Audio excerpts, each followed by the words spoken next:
Дали клиниката Жан Митрев легално се стекнала со дозвола да оперира деца до 1 година? Како вид на договор за јавно-приватно партнерство е склучен со Фондот за здравствено осигурување?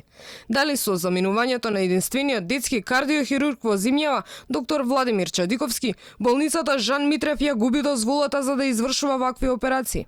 На сите овие прашања одговор треба да даде антикорупцијска, која ќе ја чешла целокупната документација по скандалот што избувна во јавноста, а откако од Министерството и од клиниката потврдија, оти во наредните недели без лиценцираниот детски кардиохирург ќе се оперираат околу 20 бебиња.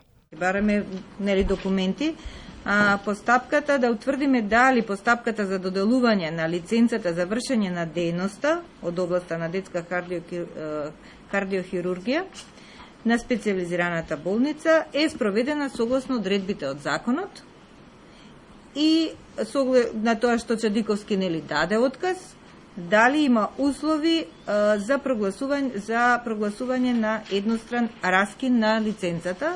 А додека антикорупцијска истражува, надлежните од здравство решија да молчат. Министерството за здравство и Фондот за здравствено осигурување не одговорија на прашањата на Алфа во однос на договореното со клиниката Жан Митрев.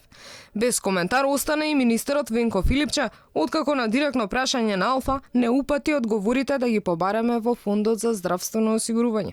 На одлуката детската кардиохирургија да функционира во Жан Митрев преку модел на јавно-приватно партнерство не и претходеа анализи и дебати, а образложението на здравствените власти беше оти немало услови оваа гранка да се развива во државното здравство.